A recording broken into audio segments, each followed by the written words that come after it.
Folks, Black Star Network is here. Hold no punches! I'm real revolutionary right now. Support this man, Black Media. He makes sure that our stories are told.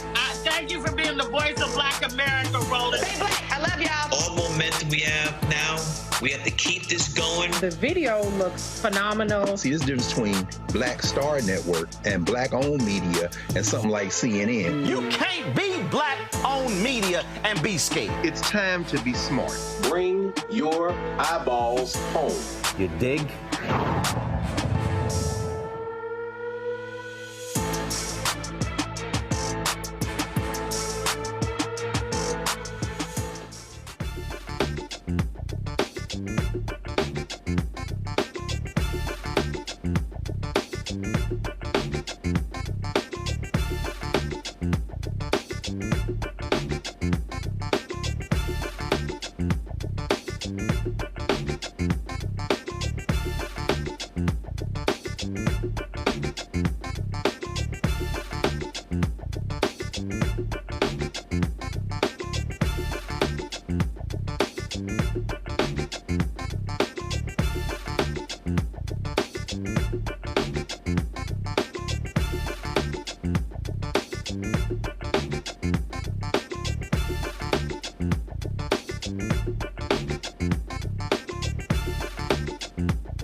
Today is Thursday, November 21st, 2024. Coming up on Roland Martin Unfiltered, streaming live on the Black Star Network. I'm here in Atlanta. Folks, with every Trump administration appointment, we're seeing Project 2025 taking shape. Janai Nelson, the president and director-counsel of the Legal Defense Fund, will be joining us to explain how Donald Trump's cabinet picks could impact Black America. Matt Gaetz, well, he couldn't take the heat. He has withdrawn his nomination to become the next attorney general. Could it be that second 17-year-old who said he had sex with her, which is also called statutory rape? CNN has uncovered audio of Robert Kennedy Jr. comparing Donald Trump to Hitler and calling his supporters belligerent idiots and outright Nazis. No lies told. The Illinois Supreme Court overturns Jussie Smollett's conviction in his hoax attack trial. Plus, the Justice Department says the Trenton, New Jersey Police Department has a pattern of misconduct. We'll give you those details. Plus, here in Georgia, a former cop who shot an unarmed black man wants a judge to throw out his murder charges. The president of Atlanta's NAACP will give us an update on the Jimmy Atchison murder trial. Plus, a Texas jury awards nearly $100 million to the family of Bolton John, who was killed by a former Dallas police officer. Folks, it's time to bring the funk. I'm Roland Martin Unfiltered on the Black Star Network. Let's go. He's got it. Whatever the miss, he's on it. Whatever it is, he's got the scoop, the fact, the find. And when it breaks, he's right on time and it's rolling. Best believe he's knowing. Putting it down from sports to news to politics. With entertainment just for kicks, he's rolling. It's on go, roll, y'all. It's rolling Martin, rolling with rolling now. He's funk, he's fresh, he's real, the best. You know he's rolling Martin now.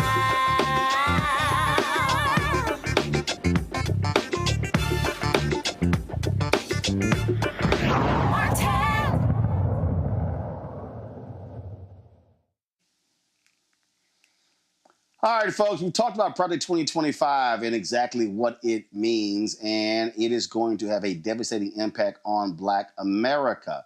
But how much? Well, let's talk to Janai Nelson. She, of course, leads. She's the president, director-counsel of the Legal Defense Fund, and she joins us right now from New York. New York. Janai, always glad to have you here. We focus a lot on this during the election and trying to get people to understand how real this is. Republicans knew the impacts. So what did they do? Oh, no, absolutely not. I mean, it has nothing to do with Donald Trump, and he disavows that. He said, I don't want to read it. Oh, he has his own Agenda 47. But the reality is we all knew he was lying. They were lying. Project 2025 is absolutely the hard right Republican agenda for America. I dare say it's the Newt Gingrich's contract for America 2.0. You are not wrong, Roland. We knew from the very start that whoever picked up this playbook to dismantle democracy would do great harm to this country. And we took Donald Trump at his word. He said this wasn't his playbook. We analyzed it. We said whoever implements this would be doing a great disservice to the future of our multiracial democracy. And what we did at the Legal Defense Fund was translate Project 2025 into a report that people could digest, because remember, it's 900 plus pages. So we analyzed it, and we wanted specifically to point out what the impact would be for Black communities. Of course, we hope that would never come to pass, but now that we have an administration about to be installed in January, we know that those threats have now become real, and at least we know what they are, and we are prepared to counter them and disrupt them and defend against them with every possible tool in our arsenal. So obviously there's a legal front that exists there, but let's also be honest. When he was last there were more than 200 federal judges that were appointed. You have a hostile Supreme Court, frankly, a right-wing Supreme Court. You now have Republicans controlling the House, the Senate, controlling the presidency. And then, of course, you also have Republicans controlling state legislatures and all the things that are happening there. And I think that what has to, from my vantage point, what people need to understand, the assault on the federal workforce, the assault on programs, whether it's education, whether it's environmental, the absolute assault on civil rights. We already see in terms of where they stand and what they're talking about when it comes to DEI. They want to get rid of every program that, and it's not like they've been the greatest in the world for Black people, but the programs that have allowed for us to be able to increase economically, educationally, in society, they want to wipe all those programs out. And so people need to understand that this is not just a Trump thing. This is literally an effort from that they want to institute federal, state, county, city, school district, and we're already seeing it happen in Texas colleges, Florida colleges, how they also are going after what's happening in corporate America. This is a wholesale assault on frankly, the apparatus that has been beneficial to Black folks and other minorities.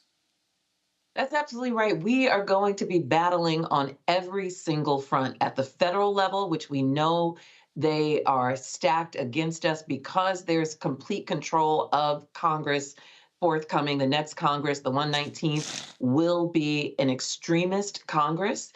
It will also have, though, the first two Black women senators, Senator Also Brooks and Senator Blunt Rochester, who will be serving for the first time. I want to make sure that we don't forget some of the gains that we've made along the way and the power that we can exert. But the reality is that Congress is locked up by conservative extremists, and we need to recognize that the ability to get the legislation needed passed that will preserve our democracy is now extraordinarily difficult, if not impossible, which means that our game at the state level and local levels needs to be aggressive.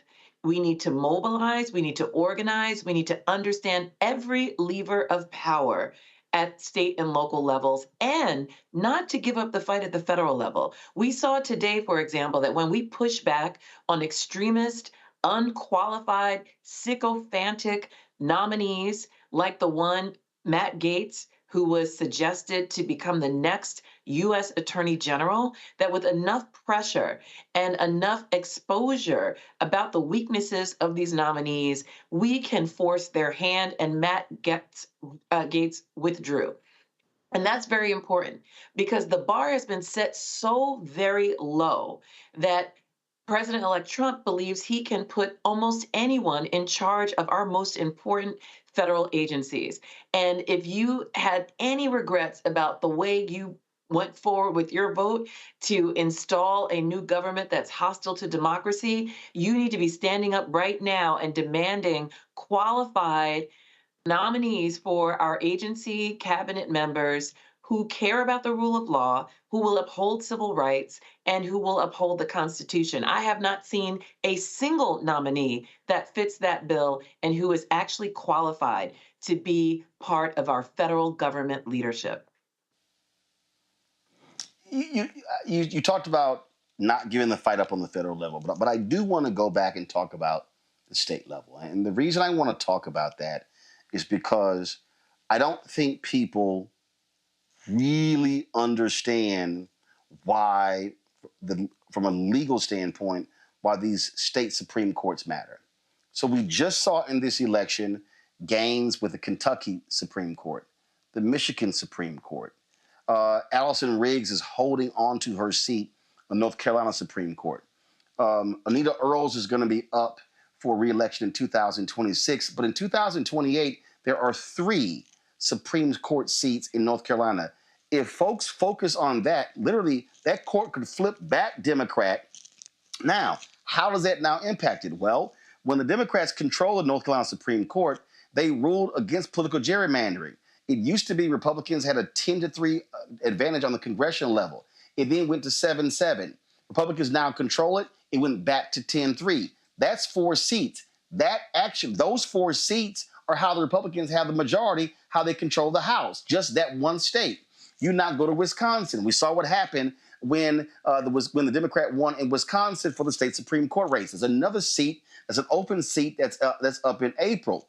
And so I think while people are sitting here and being, despondent and people are just upset, angry, and sad, what I keep saying is you can't, listen, the next presidential race isn't until 2028. The next congressional race isn't until 2026.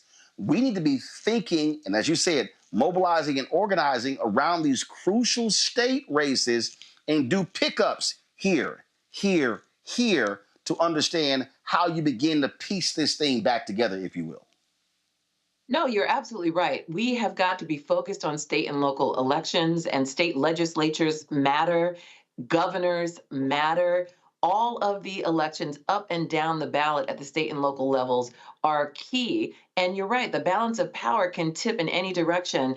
For our purposes at the Legal Defense Fund, we are not partisan, so we are not focused on which party has control. What we care about is Black voters having control of their destiny. And so we want to maximize political power for Black voters, primarily across the South and across the country, when they have an opportunity to build and amass political power either through mobilizing and organizing or through changing the lines to make them fairer, as we did at the congressional level in the state of Alabama, where we secured a second Black Opportunity District 2 years ago in the Supreme Court. And I'm so delighted to say that Black voters in Alabama voted in that congressional district, and they elected a candidate of their choice, Shamari Figures. That shows real power when we resist partisan and racial gerrymandering, or partisan gerrymandering that uses race as a vehicle. That's happening across the country, and we were successful in being able to push back against that at the Supreme Court, and that actually led to a second Black Opportunity District in the state of Louisiana as well. So another Black congressperson, Cleo Fields, was elected as a result. And now I've been talking about the congressional level, but as you point out, state legislative districts matter as much.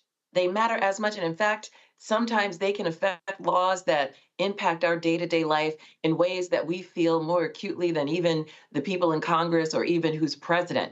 And so we are actually at the Legal Defense Fund at trial this week as we speak, working to challenge the legislative districts in the state of Alabama. And so we've used our win, our Supreme Court win at the congressional level, to push for change in Arkansas, in Alabama, in Louisiana, in places across the South where there is burgeoning political power that just needs to be released and tapped through fair maps and the mobilizing of the vote. And so that is our focus. As well as the federal game, we have always got to focus on state and local elections because there's real power there. And so, look, you're absolutely right, being nonpartisan. But look, you want judges, though, who believe in civil rights, judges who don't fall for the okie doke when it comes to political gerrymandering. And I think the public needs to understand that when we are talking about the work that y'all do, it's a lot different when you have a judge, typically a Democrat elected or appointed judge, who is going to consider point of view, perspective, versus someone who goes, nope, political gerrymandering is great. Racial gerrymandering, we don't believe in it.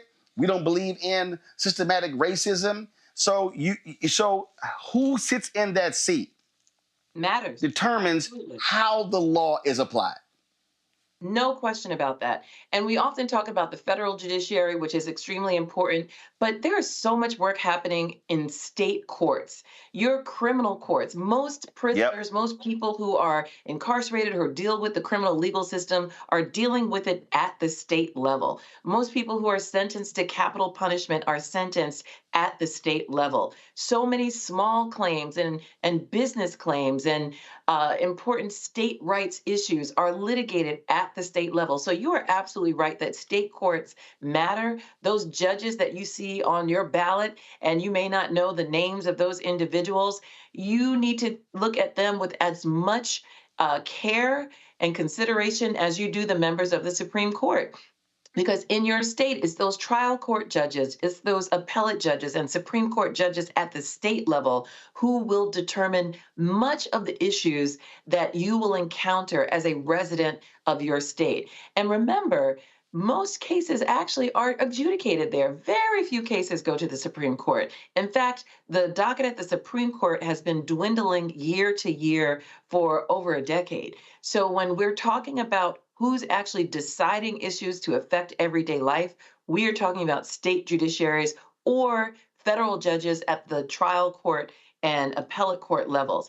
And that's another reason why we're focused not only on state judiciaries, but we are focused on the federal government. And we want to make sure that in the time we have left with the Biden administration, that we do not leave vacancies on the federal court, that we move forward the 23 pending nominees with as much swiftness as possible. We're very alarmed at the idea that there may be deals struck to suggest that we're going to give up any of those positions. We have no room to cede any bit of power in this moment because we need to preserve our democracy in order to advance and protect Black communities. That is the mandate. And anyone who stands in the way of that needs to be called to account. You made this point earlier, and I go back to in terms of this war that we're in, 2009. Which when I really began to focus on which is my book, White Fear: How the Browning of America is Making White Folks Lose Their Minds. I said we are the beginning stages of white minority resistance, and we're actually seeing that. We're seeing these election results, and I kept saying in speeches all across the country, folks, prepare yourself. We are about to be engaged in a 50-year war. And people were kind of like, yeah, okay, well, I'm like, no, I don't think you understand. But that was 2009. That was 15 years ago. We're now 15 years in, and we are in a war. We are in a battle. Biden kept talking about, fighting for the soul of America. We are in a battle against people who literally want to repeal the legislative and civil rights gains of the past 60 years. That is their absolute focus. The Fairless Society, when you look at a lot of these right-wing conservative think tanks, they have hated civil rights advances, legal advances, which is why they are so focused on these federal judicial appointments, because it was the federal courts, Brown 1, Brown 2, that really, not the Supreme Court, the lower courts, especially that Fifth Circuit, that really defined, the reading and the understanding of Brown versus Board of Education. And so our folks cannot, I just keep saying, we cannot tread lightly here and play games, because there is a well-funded adversary, Leonard Leo and these folks, who want to destroy all of the work of Thurgood Marshall and the LDF and the Lawyers Committee and all of these civil rights groups. That is their aim. Yeah, there's no question about that. And Roland, I want to go back to something you said earlier. This year, we are celebrating the 70th anniversary of Brown versus Board of Education, which should remind everyone that it has only been a mere 3 generations that we have come out of the separate but equal doctrine, meaning state-sponsored segregation, Jim Crow, subjugation of Black people by state, local, and federal governments. That means in the lifetime of many people living, we were in an apartheid state. And as you said, we are now at war about the future of our democracy and whether we're going to retrogress or advance this multiracial democracy to fulfill its promise. And we cannot be in any way discouraged from that pursuit because certain things were not perfect or fulfilled. We know that the promise of Brown has not yet been fulfilled, but we don't want to go back to separate but equal. Not at all. We have work to do to perfect the promise of Brown. And like you said, DEI may not have been a perfect tool to give us the true equity, reparations, remediation that we deserve, but it was an important way of creating a pipeline to leadership, ensuring that we had an expansive view of merit, and to make sure that there was more of a level playing field on which to compete for opportunity and education and advancement. And we can't afford to say that those were not necessary and important tools that we must fight for simply because they were imperfect. The job is to perfect them. The job is to recognize where our frailties are, what more protections we need, what more opportunities we need to create, and build upon that progress, not allow extremists to take us back. And I want to commend to you, if you haven't seen it yet, some very powerful testimony from Representative Summer Lee that I saw earlier today, where she dissected the fear that you talk about, the fear of playing on a level playing field with people who have been historically marginalized. Denied. We ran it yesterday. We ran the whole video yesterday. Excellent. Her and Congresswoman Jasmine Crockett. Excellent. She was fire. And it's important for people to recognize what that is. There are some who are so addicted to privilege, they're so addicted to prerogative, they don't realize that they have not been competing on merit for generations. And we're trying to change that. You take off the shackles, you remove the barriers and the impediments to opportunity. And there's no question in my mind that you will see diverse leadership. You will see the advancement of people of color, Black people, and other marginalized groups in this country in unprecedented ways. All we need is the opportunity to do it. And what we're seeing right now is a fear, and therefore there's a denial of the ability to continue this progress. But we're not going to let that happen. We're going to continue to push back at every possible level and using every possible lever. All right, Janai Nelson of the LDF. We appreciate it. Thanks a lot. Thank you, Roland. Folks, going to go to break. We come back. We'll talk to our panel and lots more to discuss right here on Roland Martin Unfiltered on the Black Star Network. Hatred on the streets, a horrific scene, a white nationalist rally that descended into deadly violence. White people are losing their damn minds. As an angry pro-Trump mob storms the U.S. Capitol, we've seen shooting. We're about to see the rise of what I call white minority resistance. We have seen white folks in this country who simply cannot tolerate Black folks voting. I think what we're seeing is the inevitable result of violent denial. This is part of American history. Every time that people of color have made progress, whether real or symbolic, there has been what Carol Anderson at Emory University calls white rage as a backlash. This is the rise of the Proud Boys and the Boogaloo Boys. America, there's going to be more of this. Here's all the Proud Boys, Dave. This country is getting increasingly racist in its behaviors and its attitudes because of the fear of white people. The fear that they're taking our jobs, they're taking our resources, they're taking our women. This is white fear.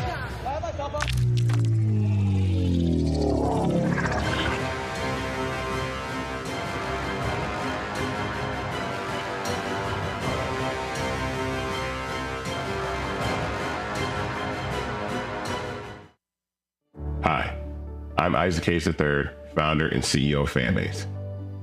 Fanbase is a free-to-download, free-to-use, next-generation social media platform that allows anyone to have followers and subscribers on the same page.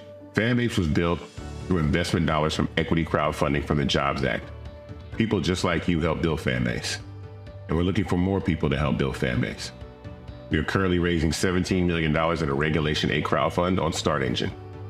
We've already crossed $2.1 million, but we're looking to raise more capital from people just like you that deserve the opportunity to invest in early-stage startups without having to be accredited investors.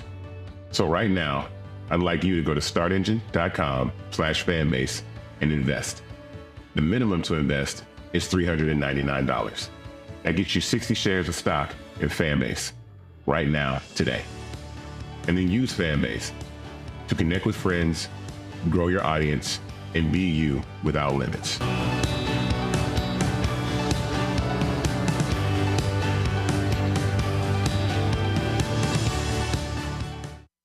Now that Roland Martin is willing to give me the blueprint, hey, Cyrus, I need to go to Tyler Perry and get another blueprint because I need some green money. The only way I can do what I'm doing, I need to make some money. So you'll see me working with Roland. Matter of fact, it's the Roland Martin and Cheryl Underwood show. Well, should it be the Cheryl Underwood show and the Roland Martin show? Well, whatever show it's going to be good.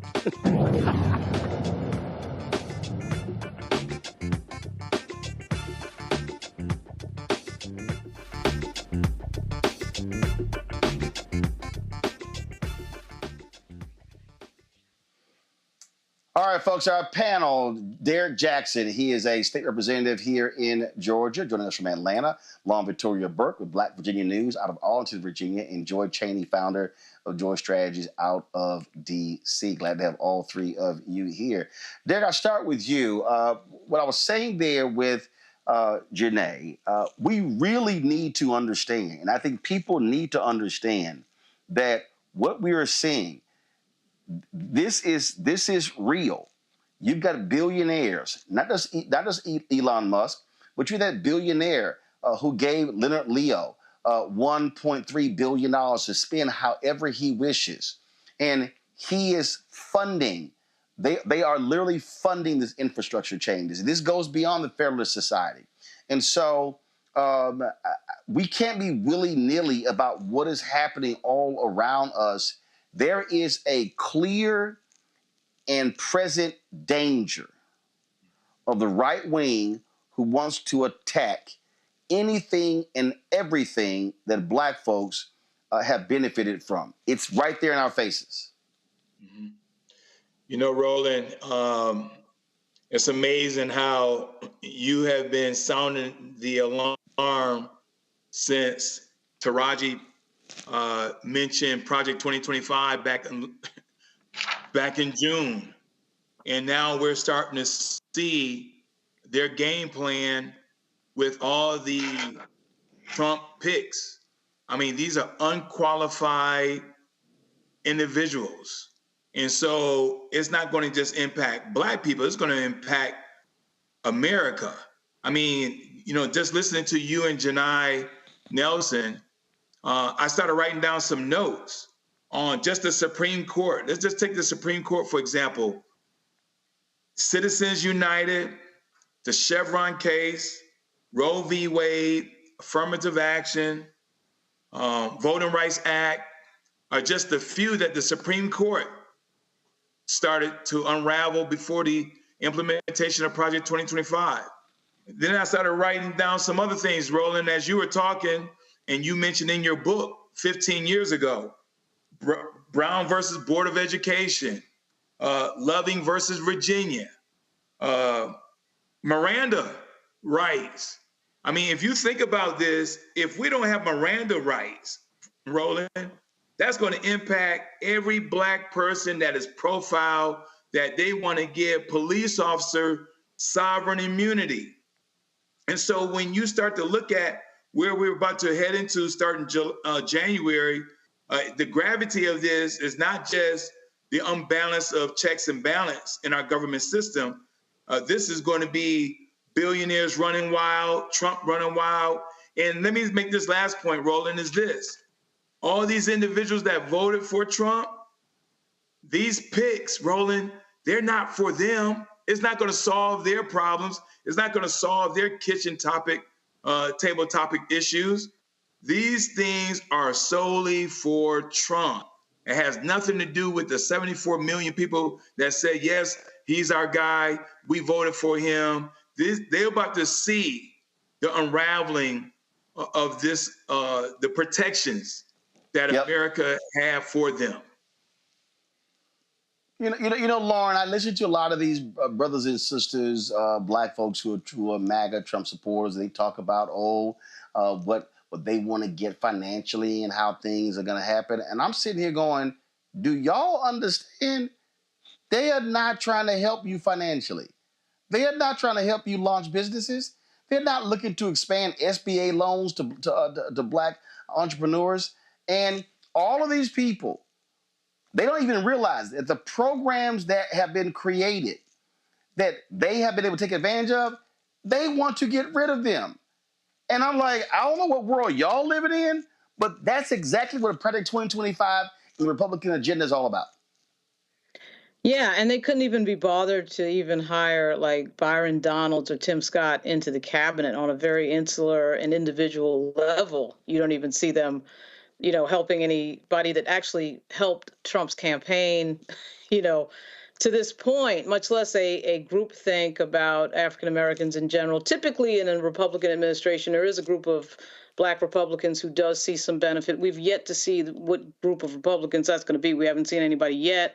I happened to see Byron Donalds yesterday on Capitol Hill, and he kind of looked sort of glum, and then he did an interview last night where it seems like he's sort of left out in the cold with regard to a administration appointment. But obviously, this is a culmination of really the Southern strategy that started in the late 60s. It's a culmination of Roger Ailes being an aide to Richard Nixon, and then, of course, going on to start Fox News. It's a culmination of the planning of Leonard Leo and the Federalist Society, and you can see that the Republicans play a long, long, long game, and the Democrats are nowhere near catching up to that, not even figuring out on a basic level maybe a 4 or 5 year strategy. And that's been a huge problem. And I'm not sure what is in store for the DNC or the Democratic Party in general with regard to leadership, but their leadership is not strong enough and not modern enough at this moment to go up against what they're going up against, which is a system of lying and disinformation and deliberate misleading of the public, which works in this media environment with a media that is very not up to the job of keeping up with misinfo and disinfo and lying and everything else. And so what this is, to me, is a moment where they are now going to control, of course, all three levels of government. And I think they're going to use that control to the maximum, to the absolute maximum. I mean, this is a group that returns again. And we see certain players who I actually think are worse than the first group that came in during Trump's first term. Absolutely. And, Joy, again, I just, people need to understand that when you start talking about massive cuts to federal programs, and I love these people who think, oh, yeah, let's do all of that, because what they're thinking is, oh, that's for them. No. That's also going to be for you.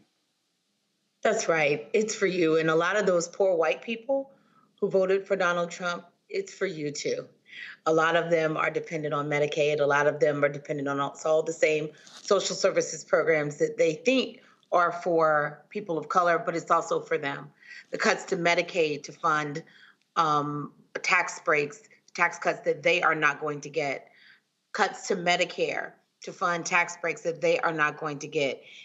That's what they will feel in their pockets. But look, I want to make sure that we're giving a message for those who are out there who, if they're watching your program, they know. The question is, what do we do now? Right now, as the DNC regroups, et cetera, we need to be, as an individual, to person, talking to the people in our families, talking to our so-called white friends, talking to our white family members. We have a very integrated culture. Talking to the people who are in our lives and explaining to them what they're going to see, explaining to them the consequences of a vote for Trump or a non-vote, and really, as he disappoints them, underscoring what level of mistake this was. Donald Trump is a cult leader. Part of that is there too. There is no logic here, and I think we keep trying to understand it with logical terms, but the fact of the matter is he is a cult leader that is feeding white supremacy, a feeling of anger that the world isn't what it was promised. And therefore, they're taken in by him. This is classic. We understand this. We need to be talking to our own people and trying to deprogram them through loving communication and direct communication. And I know that's not always what we do here, but I hope I'm talking to everyone in my life who may be on the fence. When people come talk to me about transgender people and stuff like that and distractions, I correct them lovingly and I walk them through it. Because that's the work that we got to be doing in the next couple of years. Yep. All right, folks, hold tight 1 second. We come back. I'm going to play for you. We played yesterday Congresswoman Summer Lee, Congresswoman Jasmine Crockett, when they went off on these Republicans who say, oh, they are oppressed because they're white men. Well, Congresswoman Ayanna Pressley, she also weighed in. I'm going to have that for you next, right here on Roland Martin Unfiltered on the Black Star Network. Don't forget, support the work that we do, folks. The show that we do, nobody else is doing. There's nobody else in Black-owned media that does what we do with this show 5 days a week, 2 hours a day, plus the other shows that we have on the Black Star Network. Your support is critical. If you want to give via Cash App, use this QR code from Stripe. I told you Cash App got rid of all of our business accounts. They changed their rules. But if you still want to donate via Cash App, use the QR code Stripe. And then everybody who gives during the show via all the platforms, I'm going to give them a shout out live on the show. And so go ahead and do that. Don't forget, send your check and money order, P.O. Box 57196, Washington, D.C., 20037-0196. PayPal, R. Martin Unfiltered. Venmo is RM Unfiltered. Zelle, Roland at RolandSMartin.com, Roland at RolandMartinUnfiltered.com. We'll be right back. Pull up a chair, take your seat. The Black Tape with me, Dr. Greg Carr, here on the Black Star Network. Every week, we'll take a deeper dive into the world we're living in. Join the conversation only on the Black Star Network. Hi, I'm Dr. Jackie Hood Martin, and I have a question for you. Ever feel as if your life is teetering and the weight and pressure of the world is consistently on your shoulders? Well, let me tell you, living a balanced life isn't easy. Join me each Tuesday on Black Star Network for A Balanced Life with Dr. Jackie. We'll laugh together, cry together, pull ourselves together, and cheer each other on. So join me for new shows each Tuesday on Black Star Network, A Balanced Life with Dr. Jackie.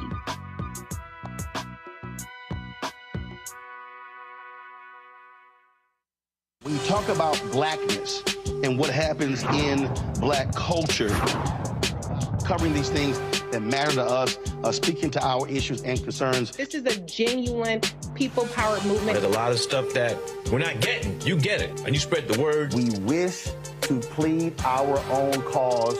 Too long have others spoken for us. We cannot tell our own story if we can't pay for it. This is about covering us. Invest in black-owned media. Your dollars matter. We don't have to keep asking them to cover our stuff. So please support us in what we do, folks.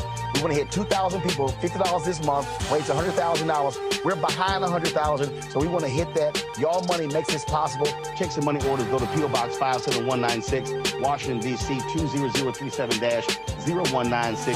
PayPal is R Martin Unfiltered. Venmo is RM Unfiltered. Zelle is Roland at RolandSMartin.com.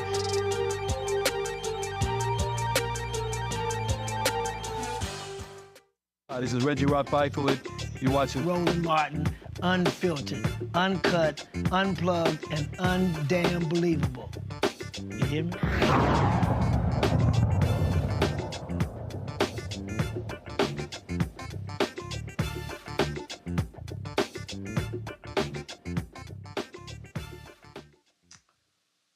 Folks, black women on the House Oversight panel have been given the heat talking about DEI, Republicans doing their usual nonsense. Well, here's Congresswoman Ayanna Pressley giving her 5 cents in 5 minutes. Of course, Summer Lee and Jasmine Crockett did the same yesterday. We wanted to show you what Pressley had to say. Check this out. This bill titled the Dismantling DEI Act is an utter disgrace. Having sat and read the text in preparation for today's markup, I have yet another example to tell my constituents about the unserious work of the Republican Party. Now, I'll work with anyone serious about progress who wants to center the people who call this country home. This isn't it. The Committee on Oversight has the broadest jurisdiction in the entire House of Representatives to investigate any topic it chooses, but we are debating legislation that denies the sky is blue, water is wet, and racism is real. The major provision of the bill says to ban anything that acknowledges racism. And a few pages later in the exact same bill, there are multiple provisions discussing the presence of racism. This Republican approach is as predictable as it is nonsensical. On one hand, they're saying that racism does not exist. On the other hand, they are saying there is rampant reverse racism. Well, how do you reverse something that never existed in the first place? Riddle me that. While this Republican policy may have a new name, it's the same old tired game. Look, y'all are entitled to your opinions, but not a denial of the facts. Do you all know your history? Do you know American history? The original Constitution counted enslaved individuals as 3/5 of a person. During World War II, the federal government forcibly relocated and incarcerated 110,000 Japanese Americans. The FHA practiced redlining in the 1930s and 60s to deny mortgages to black Americans, which is why we have a racial wealth gap today. I could go on. The GI Bill, which is supposed to be race neutral, denied access to black Americans, denying them equal access to education and housing benefits, which is why we do not have generational wealth. Don't talk to me about merit when those black servicemen fought for our freedoms. And I'd also just like to take a personal note of privilege to say, please keep Dr. Martin Luther King Jr.'s name out of your mouths. Yes. Your perversion of his words and his mission when his children have asked you to stop invoking his name and perverting his work when he was a proud and unapologetic black man fighting for equality for black Americans and all marginalized people. So you all are entitled to your opinions, but not a denial of the facts. But I'm not surprised that you would deny American history. What I am, though, is committed. Committed to speaking truth to power, committed to standing up for marginalized communities and vulnerable people, committed to ensuring that everyone has equal opportunity to buy a house, to work a job, to pursue higher education, and to live in a society that is fair and just. A colleague across the aisle invoked the phrase of, we must do everything to stop government-sponsored oppression. Well, I've just enumerated numerous examples, which is exactly why we have legislation and an executive order to reverse this harm. And that is why I'm committed to opposing this bill and urge my colleagues to do the same.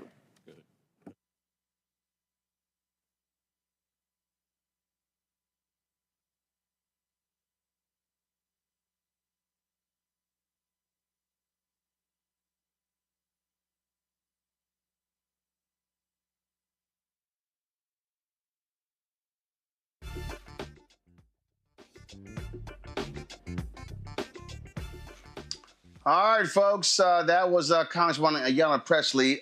Look, what we are seeing here, Joy, and when I talk about these programs, you're already seeing it. But they're the victims. These white men are so oppressed. These white men, we can't get jobs. It is so nonsensical. But here's the other thing. The people who are so pathetic, which is one of the reasons why Vice President Kamala Harris is not president, white women. White women are the greatest beneficiaries of affirmative action and DEI in this country. Yeah. There are white folks walking around today whose mamas and aunts and sisters and cousins who have got grandmamas who've gotten contracts and built businesses off of MWBE. And what people don't understand is if you are a black woman, they don't count you in the women category. You're counted in the black category. If you are Latina, you're not counted in the women category. You counted in the Latino Hispanic category. And so that's just a fact. And so it's amazing to me to listen to these white folks. Then they get mad. They're on social media calling Congresswoman Jasmine Crockett, oh my God, she's so ghetto. She's so ghetto, and how dare she? I saw it was I think Jonah Goldberg or someone else said, "Oh, see, this is the problem right here. This is why Democrats lost. You know, people like this." And maybe it wasn't someone else, but they were complaining about it. And I'm sitting there going, "Oh, so y'all mad that black folk are calling y'all out on your sheer stupidity?" That's literally what's going on. Yeah, I mean, what we love about Jasmine Crockett, what we love about Congresswoman Pressley is they're telling the truth. Look, the fact of the matter is there are white men out there who can't get jobs, right? We know that salaries have been reducing for American workers over decades. This is why we had an agenda with the Biden-Harris and then hopefully the Harris-Walz administrations that would have been working to solve those problems, to restore the American dream. But people's ignorance, their cult following, their, let's face it, racism and misogyny cheated them out of a future in which we all could have shared. We could have seen improvements. Democrats have made mistakes. You're not going to see me defend any of them on tonight. But the fact of the matter is the American people backed the wrong horse. These folks do not care about them. And I don't want to make it just about African Americans because the fact of the matter is a lot of white people and a lot of women, white women, benefit from these programs. But that's not the narrative we have told. And oftentimes we've made... Hold on, Joy. Let's be real. Joy. Hold on, Joy. No, Joy. We got to be real factual. Not a lot of white women. When it comes to any MWBE program, the group that has the largest share is the women category, and that category should be WW for white women. You show me construction, you show me any city and state, I'm going to show you where women are getting the most contracts, and that's white women. So when they talk about DEI, DEI ain't nothing but yesterday's global diversity officer. And before that, it was, again, affirmative action programs. DEI ain't nothing but the grandson, the granddaughter of affirmative action. And white women have benefited from DEI. White women in corporate America. White women in law firms. White women in the medical field, in the dental field. And when it comes to these attacks, these white women are silent. Worse, they're not just silent, they're actually voting with the other side. I wish they were silent. It's worse than that. I think that for many of them, they've cast their lots with white men. Some of the things, I work in the gender space, a lot of lies that we tell are that, your proximity won't save you. But the fact of the matter is proximity has saved a lot of white women. So they got the saving of the rest of us who fought for equity programs, right? Got them to where they're almost 50% of the workforce, and some workforces even higher than that. They've been the beneficiary of all the DEI and affirmative action. And now they are willing to sink it for the rest of us when it's no longer convenient for them. They are simply not the allies that we wanted them to be. Maybe we didn't even think they were, but they're never going to be the allies that we need them to be. And that's why I won't be walking in the Women's March. And I know many other Black women feel the same, because we just have not seen that level of engagement with them, that level of reciprocity. They took everything and they gave almost nothing back. Well, and I think, listen, all of those speeches, Lauren, were great, but I really wish Congresswomen Crockett, Summer Lee, and Ayanna Pressley had turned to every white woman, on the committee and say, are you going to speak up? Because women like you, y'all have benefited from DEI. Y'all are the beneficiaries of DEI. See, I think what has happened, Lauren, is that when it comes to programs like this, we've let white women off the hook. Typically, it's Black folks who are defending these programs. Nah. We got to call that thing a thing and say, y'all have been benefiting. It's white women walking around who go, we don't benefit from affirmative action. Oh, yes, you do. And so it's time to put folk on Front Street, Lauren. Well, when it comes to Black leadership and Black politics, and some might call it Black misleadership, what we see so often is that we are advocating for a lot of other groups and a lot of other people. We are not really calling out white women, as you just said. We then see press releases from various Black organizations and historic Black civil rights organizations talking about almost every other group except the one that organization says it stands for, African Americans. I can remember a few years ago, I think it was the Urban League that put out a press release with regard to immigration, the Dreamers. Certainly, we've seen several press releases from the NAACP for various other groups, LGBT, et cetera, and so on.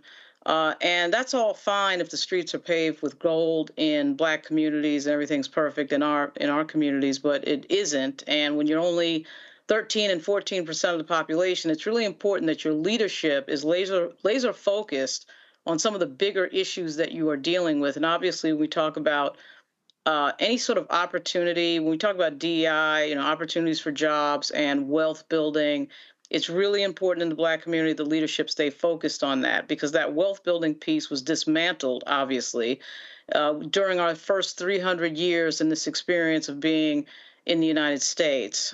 So knowing all of that, the leadership has to be very focused, whether it's the Congressional Black Caucus, whether it's the NAACP, whether it's the Urban League, or anybody else. And it's very hard to find in a world of corporate control leadership that is brave enough to sort of wave off that corporate control and do what is right for the constituency that you're representing. That is a piece that is not working right now with regard to leadership in the Black community. And I think there has to be a major reset with a lot of these groups and I think some members of Congress when it comes to the question of allyship, because we really have no allies. We don't have a lot of groups that come to us and say, we'll help you out with this thing and we'll put out press releases and we'll make statements and our leaders will center your problems and your experiences. Our groups do that for other groups, but we don't see it the other way around quite often. So that has been a huge problem that needs to be fixed. See, Derek, when I talk about putting folk on Front Street, this is how I look at it. Man, maybe I'm just a little bit too radical on this whole thing. So, you're in the Georgia legislature.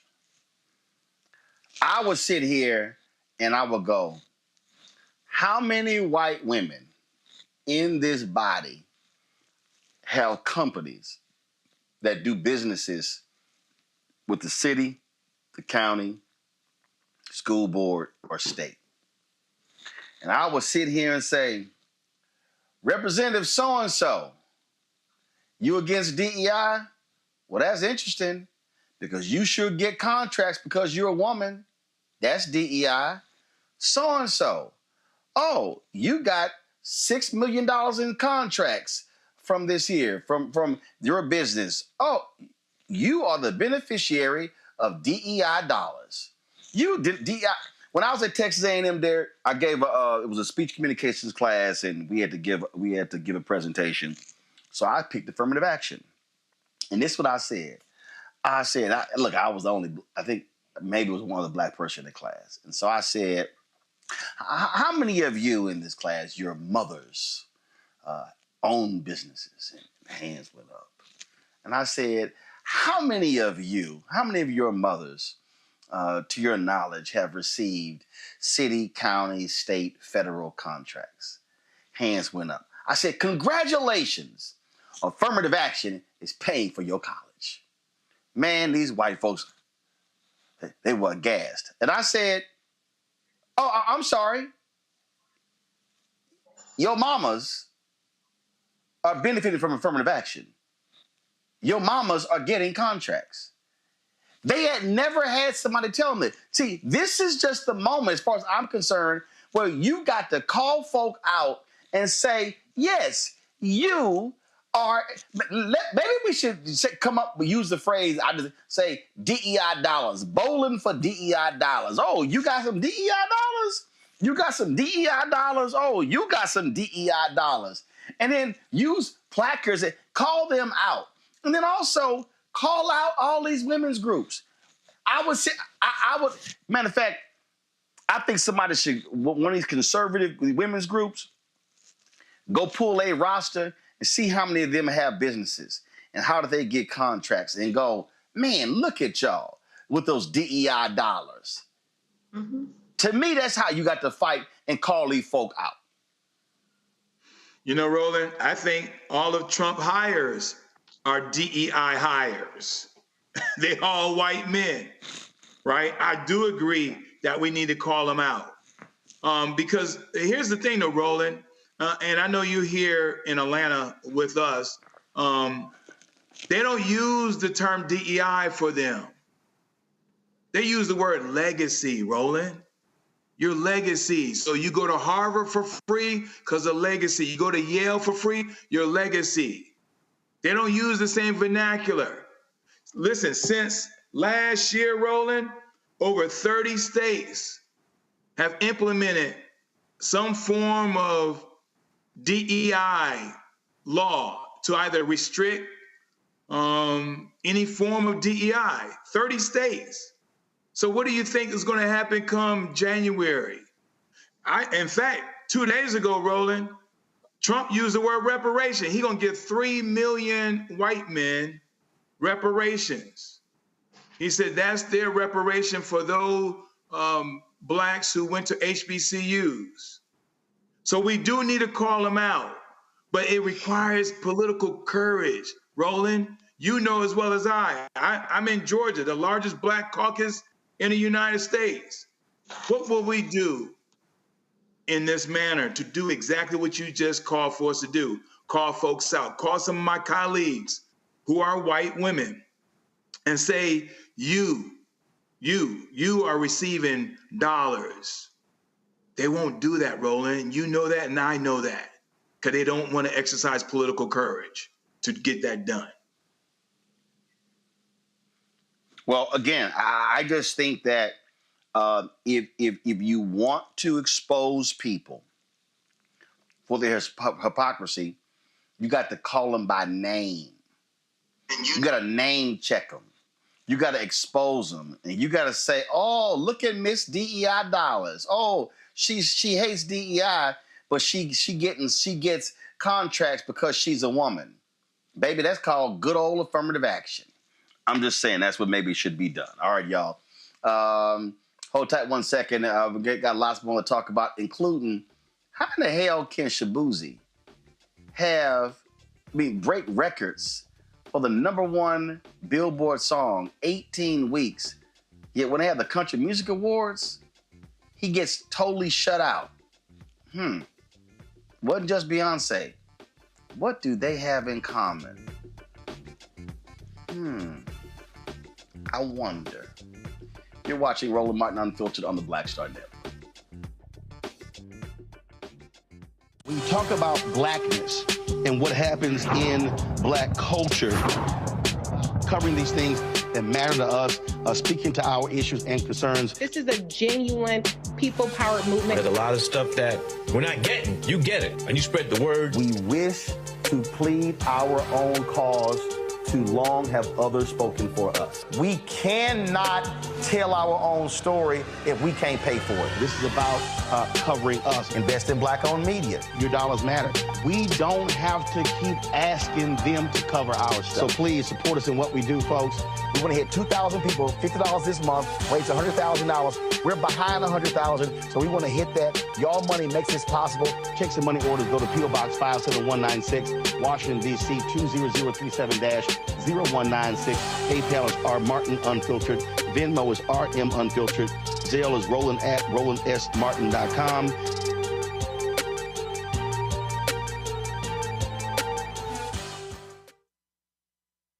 Hatred on the streets, a horrific scene, a white nationalist rally that descended into deadly violence. White people are losing their damn minds. As an angry pro-Trump mob storms the U.S. Capitol, we've seen shooting. We're about to see the rise of what I call white minority resistance. We have seen white folks in this country who simply cannot tolerate black folks voting. I think what we're seeing is the inevitable result of violent denial. This is part of American history. Every time that people of color have made progress, whether real or symbolic, there has been what Carol Anderson at Emory University calls white rage as a backlash. This is the rise of the Proud Boys and the Boogaloo Boys. America, there's going to be more of this. Here's all the Proud Boys, guys. This country is getting increasingly racist in its behaviors and its attitudes because of the fear of white people. The fear that they're taking our jobs, they're taking our resources, they're taking our women. This is white fear.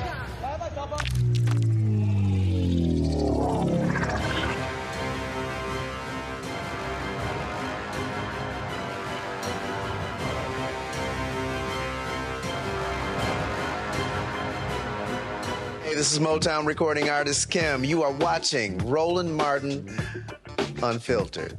That boy, he always unfiltered though. I ain't never known him to be filtered. Is there another way to experience Roland Martin than to be unfiltered? Of course he's unfiltered. Would you expect anything less? Watch what happens next.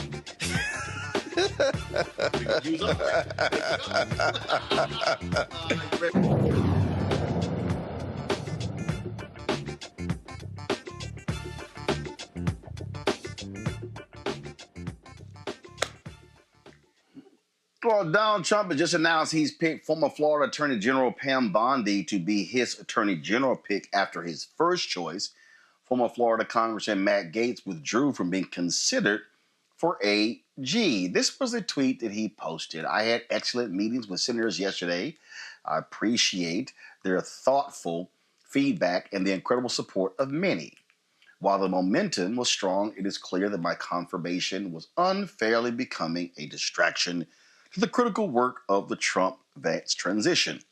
There's no time to waste on a needlessly protracted Washington scuffle. Thus, I'll be withdrawing my name from consideration to serve as Attorney General.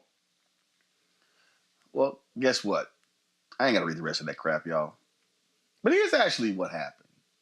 CNN called Gaetz and said, hey, we are aware that a second 17-year-old girl said you had sex with her. Well, because that 17-year-old girl is underage, that's called statutory rape. Democrats wanted the House Ethics Committee to release their report detailing its investigation into Gaetz, but Republicans blocked it. And they were saying it shouldn't release. Speaker Mike Johnson shouldn't be released. But they had Republicans saying in the Senate saying, no, the report's going to come out. Don't you find it a little ironic, Lauren? 45 minutes after CNN placed that call and said that was a second 17-year-old who said not only did he have sex, that he also engaged in a threesome with that 17-year-old, that Gaetz was like, yeah, I need to go back home. Obviously, it wasn't a coincidence that that phone call came in from CNN, and then, of course, Gaetz withdraws his nomination. He's been living with these allegations for, I think, about 3 or 4 years now. And it was effectively announced in the media 2 or 3 years ago that, I think it was the Daily Beast that came out with a story and said they had certain documents, they had certain sources that were saying that all this is true. Yet here we are 3 years later with no charges and allegedly, I guess, an investigation at DOJ by one of my least favorite members of the Biden administration, Merrick Garland. Merrick Garland is an absolute disaster. And I would just say that I am obviously not a fan of Matt Gaetz. I think Matt Gaetz is crazy. I've seen some of his antics up close from the press gallery in the U.S. Capitol. At the same time, I'm not a big believer in believing anything in this world that we live in of anybody saying anything and misinfo and disinfo and no charges. And so if everything it's alleged is true, then I'm confused as to why there are not criminal charges that have been filed against the former congressman from Florida. And after seeing what happened to the 41st Lieutenant Governor of Virginia, Justin Fairfax, who I was working for at the time in Virginia in 2019, I don't believe anything until there's an investigation and the police are involved and there's a thorough read of everyone's testimony under oath. I just don't. I'm not a fan of Matt Gaetz, but I'm a little confused as to why it is we're sitting here year after year. DOJ looked at this and then comes up with nothing.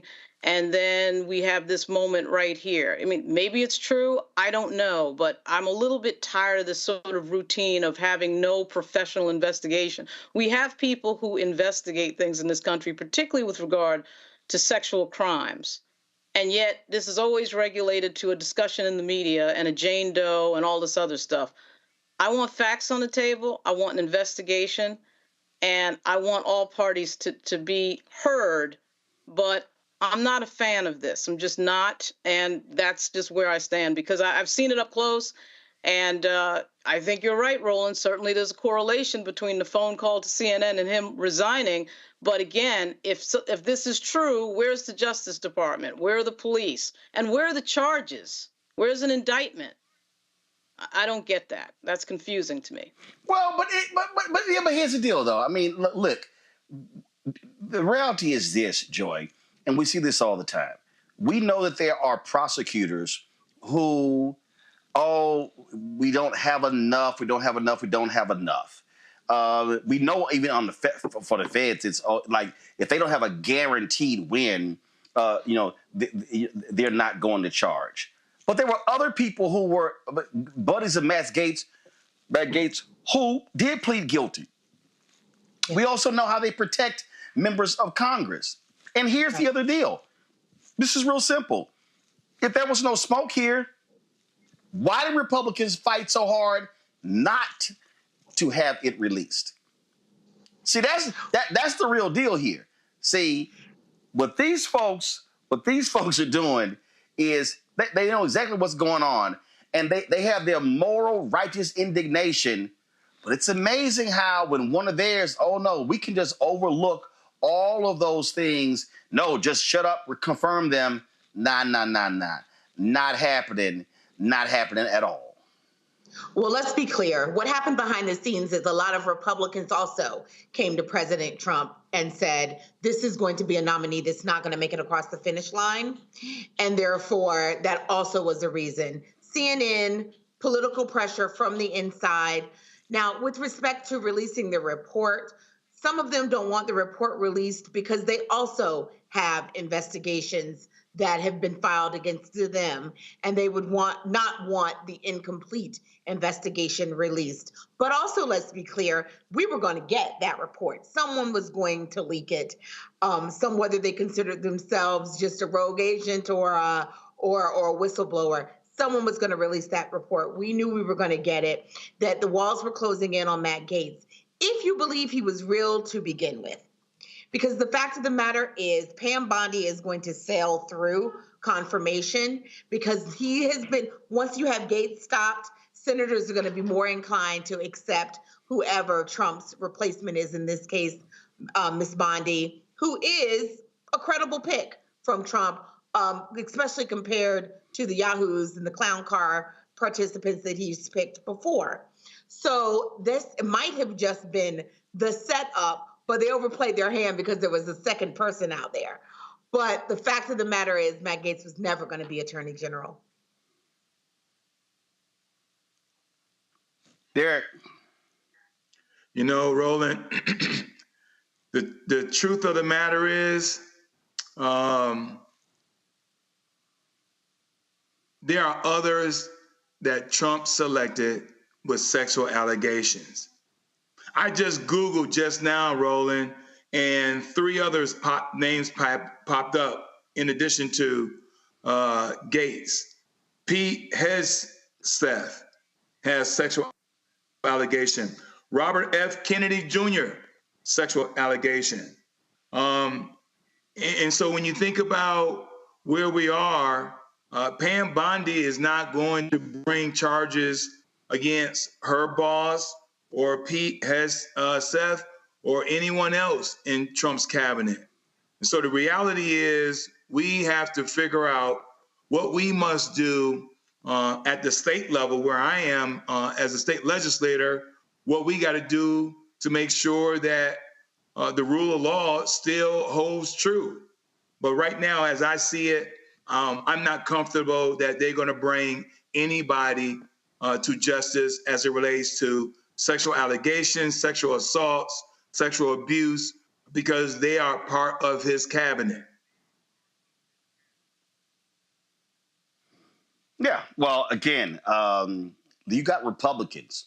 You have Republicans who have gone on the record to say that Matt Gaetz has been on the floor of the U.S. House showing members videos and photos of women who he had sex with, underage girls. And so, listen, I don't care for the thug. I'm glad he's gone.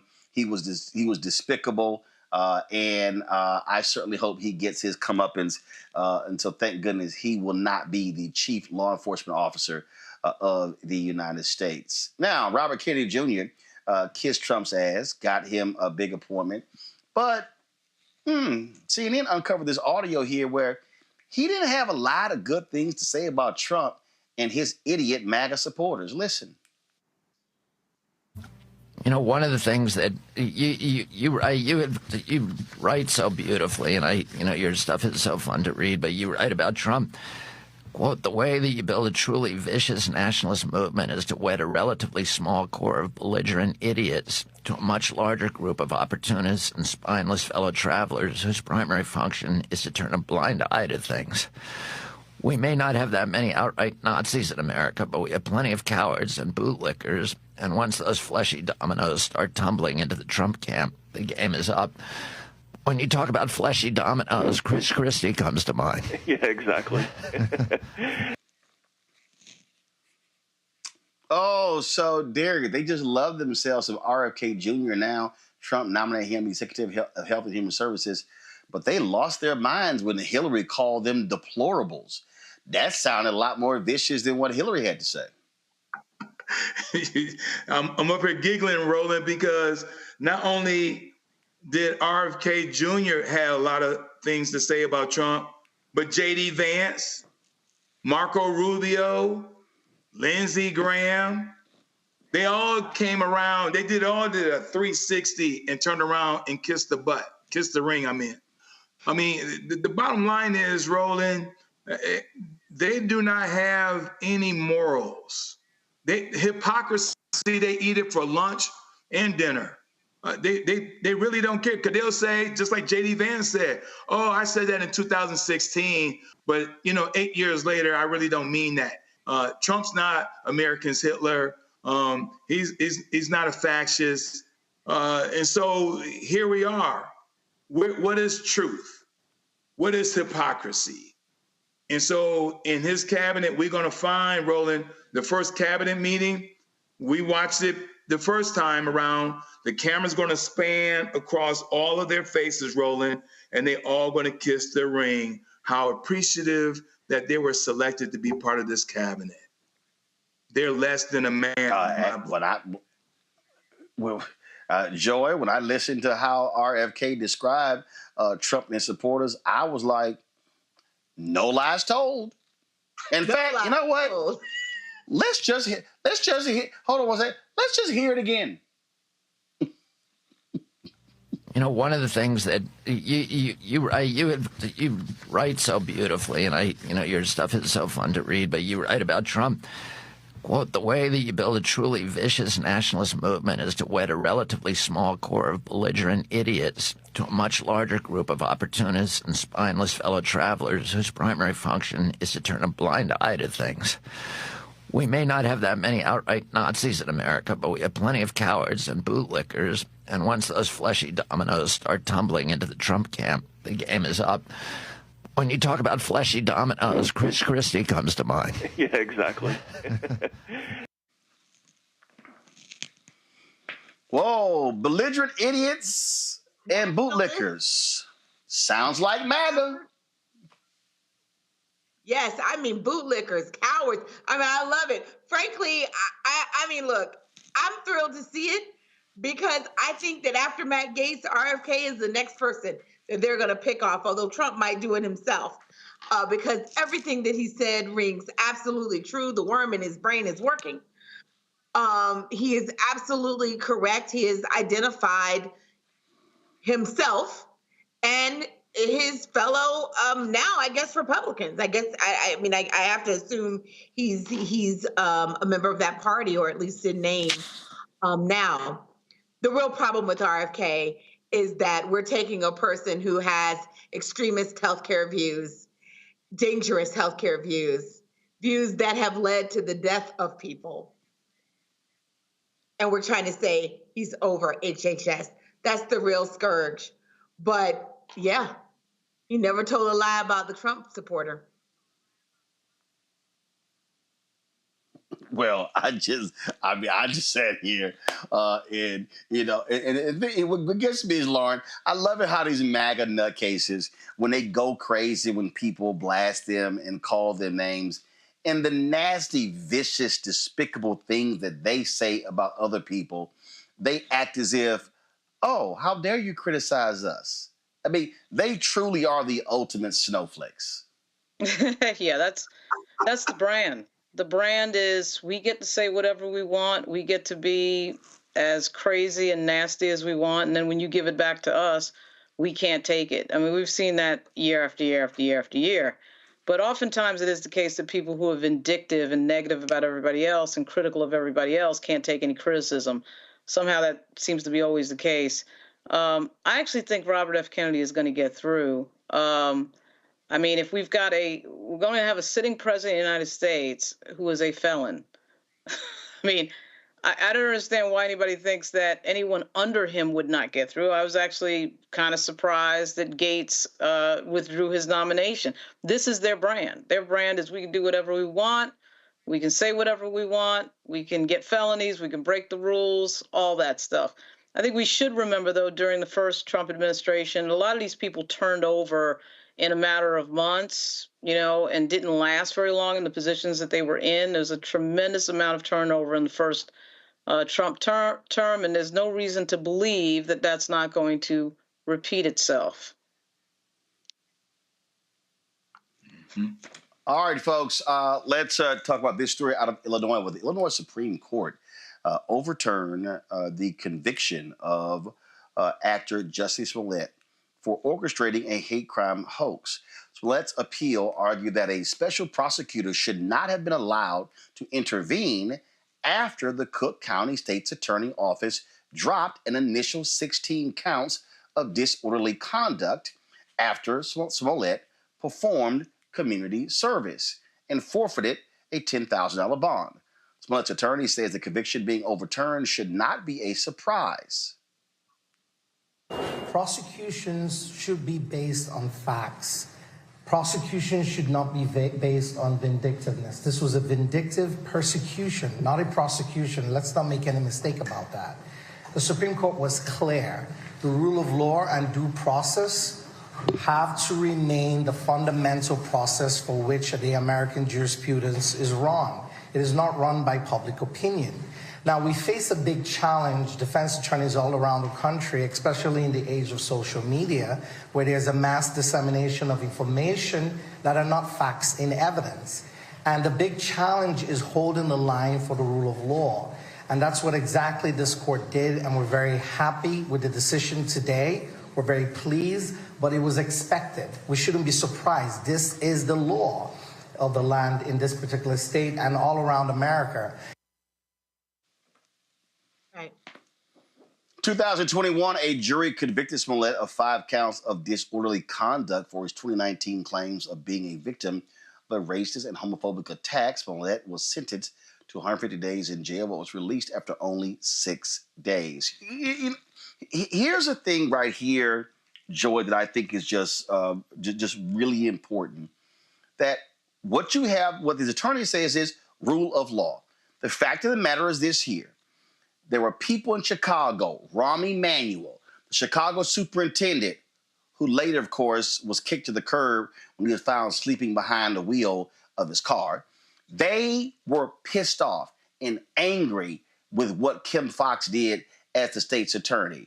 And so they forced this special prosecutor, who then said, I'm going after you. And so this was literally vigilante justice. And we're going to use a law against you. Hey, the state's attorney, she's elected. She made the decision. They were mad that she dropped the charges, and they said, oh, hell no, we got to make this Negro pay. It doesn't matter if you think he did it or not. How they targeted him with a special prosecutor, that's what this Supreme Court has ruled against.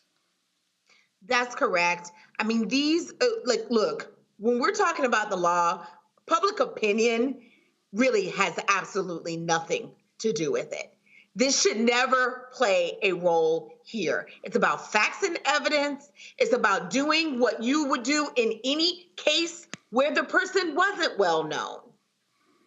Because when you violate that, one, it can be later overturned. We've seen several high-profile overturnings, including Bill Cosby. It also seems to suggest that, look, when it comes to, we brought up Merrick Garland before. When it comes to restraint, it feels like restraint is only reserved for white people. Because when it comes to Black people, people are eager to make an example out of us, to listen to the mob, the lynch mob, if you will. That's what happened here. And it doesn't matter whether it's a black person doing it or not. It's the screaming and the yelling, and he has to be punished, and he has to be punished in a way that we think is appropriate, that the public, that feeds almost like a gladiator style. Are you not entertained? That's what's happened here. And it's been overturned with time, as we should have expected that it would be. Unfortunately, a lot of money and loss of freedom has occurred, and there should be, in my view, some restitution for that. This was an abuse of power. Well, I think here, Lauren, where this is where, again, we talk about law. Look, there were a lot of people who were angry when the Pennsylvania Supreme Court overturned the conviction of Bill Cosby. But what does that mean? The law is the law. And part of the thing about the law is that, again, that sign etched in stone above the Supreme Court, it says equal justice under law. Now, we know with Donald Trump, it's not equal justice. We know that there are two systems here.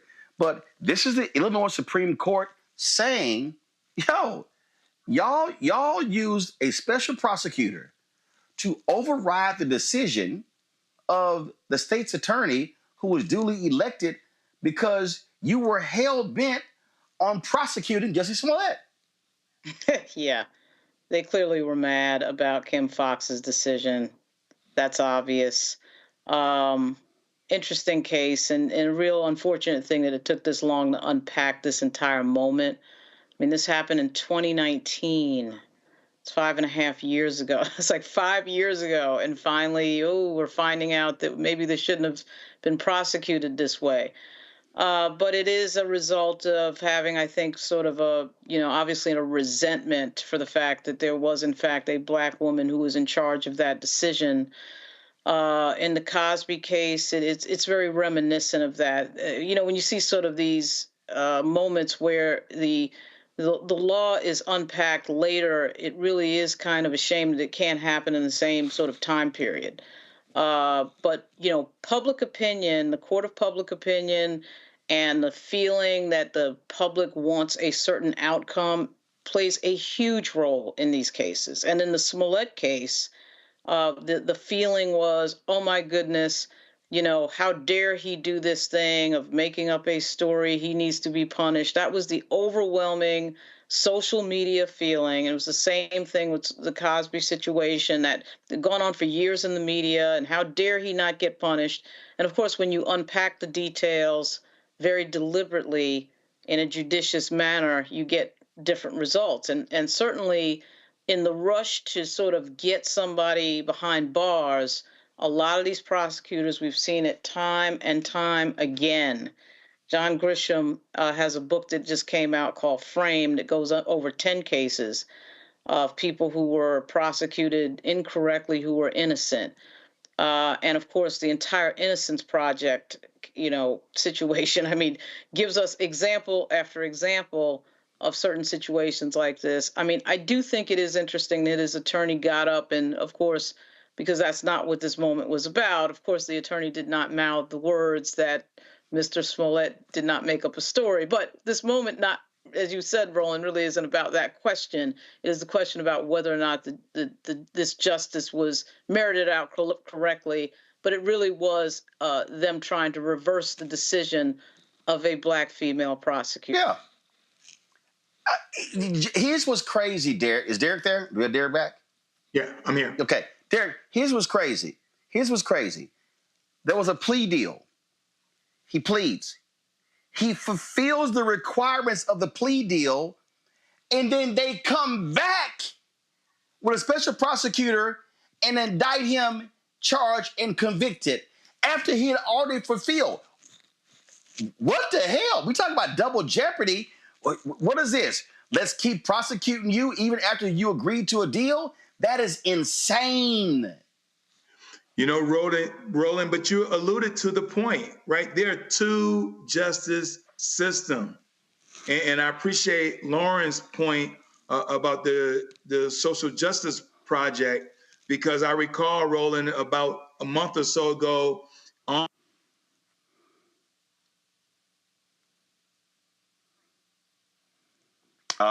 right, folks. Derek, his signal is frozen, so we're going to get that together. Let's do this here. Let's go to a break. We want to get his comments there, but his signal froze. We come back. We're going to talk about a case out of Atlanta, and we'll be chatting with the president of the Georgia State NAACP about this case of this officer who wants his indictment thrown out. You're watching Roland Martin Unfiltered on the Black Star Network. Support the work that we do.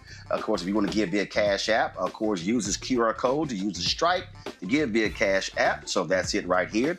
Send your check and money order P.O. Box 57196, Washington, D.C. 20037-0196. PayPal is R Martin Unfiltered. Venmo is RM Unfiltered. Zelle, Roland at RolandSMartin.com. Roland at RolandMartinUnfiltered.com. Hi, I'm Isaac Hayes III, founder and CEO of Fanbase. Fanbase is a free-to-download, free-to-use, next-generation social media platform that allows anyone to have followers and subscribers on the same page. Fanbase was built through investment dollars from equity crowdfunding from the Jobs Act.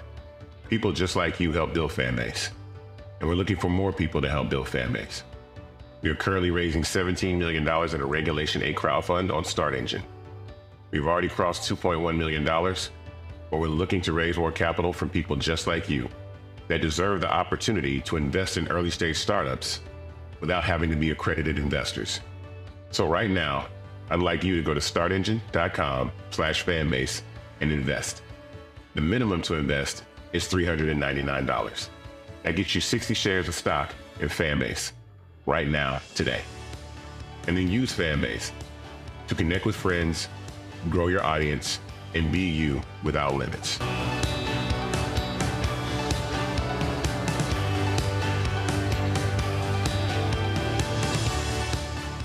Hatred on the streets, a horrific scene, a white nationalist rally that descended into deadly violence. White people are losing their damn minds.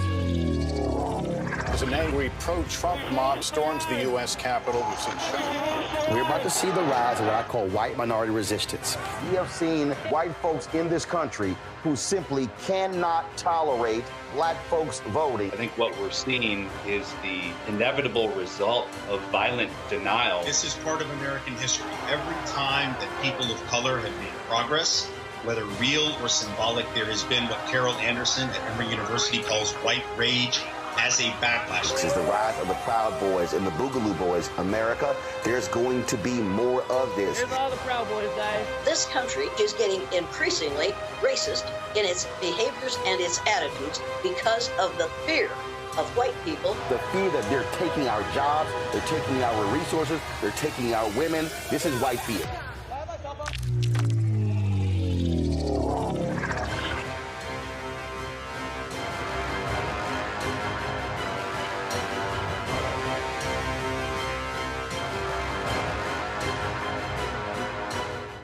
This is Tamala Mann. And this is David Mann. And you're watching Roland Martin Unfiltered.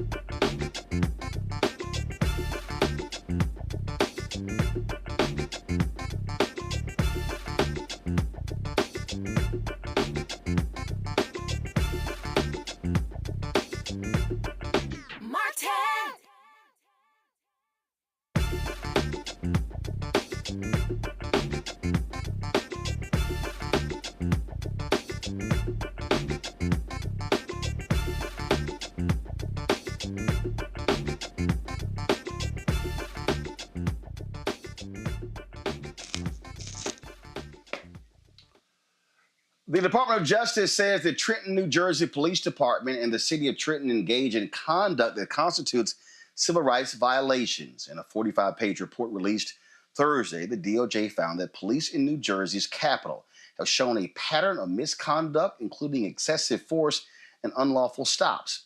The report documents arrests without a legal basis, officers escalating situations with aggression and unnecessary use of pepper spray. This comes after a years-long investigation into the Trenton Police Department after an officer shot and paralyzed a young black man who attempted to drive away when officers didn't tell them why they stopped him. The Justice Department found the police department's practices violate the Fourth Amendment. the report makes over 24 recommendations for remedial action in using force, stops, searches and arrests, accountability, policies, training, as well as supervision. Folks, in Georgia family, they're waiting for a federal judge to make a decision regarding self-defense for the cop who killed an unarmed black man. A grand jury indicted now retired Atlanta police officer Sung Kim with felony murder, involuntary manslaughter, and violation of oath by public officer in connection with the shooting death of 21-year-old Janai Nelson. This took place in January 2019. Joining us right now is Gerald Griggs. He's the president of the Atlanta NAACP and also leads the state conference of the NAACP. Gerald, walk us through this. So explain here. So the defense is arguing that he shot him in self-defense. So there's a hearing on that as opposed to this actually going to trial and the jury making that determination? Yeah, so this has been a difficult case from its inception. Jimmy Atchison was unarmed and surrendering in a closet when he was shot in his face by then task force officer and Atlanta police officer Sung Kim. And it took almost 5 years to get the case to where it is right now. It went from state court to federal court for this exact reason. You get an opportunity to claim self-defense or immunity pre-trial. And so that's what Officer Sung Kim, through his attorneys, are arguing. And basically, he's saying he felt threatened by an unarmed man who was surrendering as he was coming out of a closet after receiving 2 orders to come out from different members of the federal task force. So it's a very difficult case for the family to sit through 2 days of an immunity hearing and listen to the evidence and listen to Sung Kim try to make the case that a federal judge should throw this out and it should not go before a jury. But we're hopeful that the federal judge will listen to all the facts, especially the fact that Jimmy was unarmed, and allow this case to proceed to a jury. Now, this is in federal court here. Now, it says he's now retired. Did he retire before he was fired to preserve pension? What happened there? Exactly. So this case happened right before the Olympics in 2019, and there was a large uproar. But Atlanta police allowed him to retire prior to being terminated. And that was one of the issues that led to such a large uproar from the public. We know what happened to Jimmy. Unfortunately, there were not body cams mandated on the federal task force nor the city of Atlanta at that point, so we wouldn't have actual video evidence of what happened to Jimmy. But because they allowed Sung Kim to retire, and then he went on to work for a federal task force while this case was pending. So it's a lot of difficult issues that his family had to persevere through, and they continue to persevere through, and they're hopeful for a decision from the federal judge. So, federal judge, any idea when this judge is going to rule? It can take months. As you know, federal cases move extremely slow. So we expect, hopefully, by the middle of next year, sometime in the spring, maybe the summer. But we don't expect it to be very quick. But we are hopeful, based on the facts as we know them, that the immunity defense will be dismissed and we will proceed to trial. Okay, then. All right. Well, certainly keep us up to date on this case. Definitely will. Thank you, Roland, for covering it. All right. Thanks a bunch.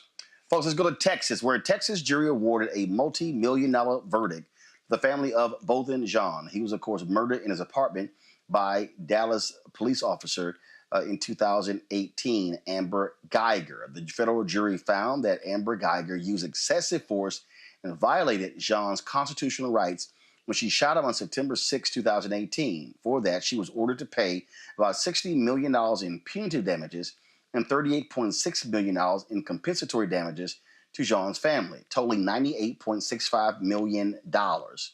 Geiger was convicted of killing Jean. She mistakenly walked into his apartment thinking it was hers.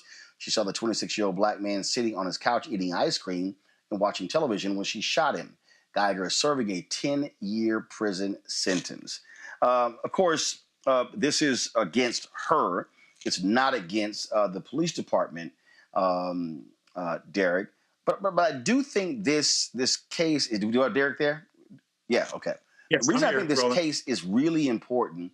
The reason I think this case is really important because by holding cops accountable, then personally accountable, then they can't just shun these things off to the police department, off to the taxpayers.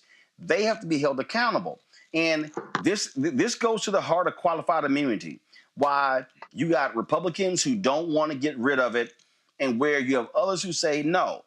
Because these cops know they can operate with impunity, if you take away that qualified immunity, they got to be held personally liable. It forces them to think before they act and cause them to be more accountable about the lives that they could actually take. Absolutely, Roland. And I sort of see this as a lawmaker in two perspectives, right? Because on one side, it's great that this family was awarded $98.6 million, but it won't bring their loved one back. The other side, Roland, again, I'm going to continue to be alongside you about Project 2025. In Project 2025, they express giving police officers qualified and sovereign immunity. And what that means to your audience, Roland, that they will not be held accountable from a criminal or civil. And so when you have a climate like that, after they fully implement Project 2025, Roland, you won't see families receiving justice. And here's the other part of the reality, Roland. Only 2% of police officers are held accountable. That means the other 98% of police officers are not convicted. They get a chance to retire or go off to another jurisdiction and become a police officer again. And so like I said, I'm sort of bittersweet on this. It's great the family received justice, but when Project 2025 is fully implemented, we're going to see these kind of trials not being realized, and families will not get justice. Lauren? You know what? I would have rather the police department get sued so that the family would actually get the money that they're owed to in an attempt to try to make them whole, which, of course, they can never be made whole because their loved one is gone forever. I found Amber Geiger's story to be completely and utterly ridiculous. It's absolutely ridiculous story. And typically on police departments, you know, they're trained, people are trained so often that the liability is with the department, of course, because you're not trained to come into the wrong apartment and shoot somebody eating ice cream. That is not what, you know, you're doing as part of your employment as a police officer. It's a ridiculous story from this woman. And, you know, suing her personally, of course, means that it's unlikely that that entire payout will happen. But at any rate, this is a really terrible, sad story, like so many others we've gone over and seen in this country. And, you know, I'm just kind of, you know, pissed off about this story because this is a dumb story. Her testimony in court was stupid, and she clearly was engaged in something ridiculous that, of course, she didn't want to fully admit to in court. So we heard that ridiculous story when this, you know, when this was in the news. Yeah. Joy? Yeah, we're in agreement here. Even Clarence Thomas has entertained the idea of qualified immunity. The fact of the matter is, police officers are one of the only professions where you aren't held liable for libelous activity, right? Where you aren't held liable for reckless endangerment of the public, violations of the trust that we've given you. They ought to be held, yes, the police department, but also them individually so that they will make the decisions in their head. I'm only going to shoot the person if really my life is at risk. I'm not going to shoot at will because I have to worry about my future. I have to worry about the future of my family because even if they don't pay, this is always going to be hanging over them. The other thing is we need to consider the possibility of having some kind of malpractice insurance on police officers where they won't be insured going forward in order to go work at other offices if they have a history of this. We must change the incentives. Training is not enough.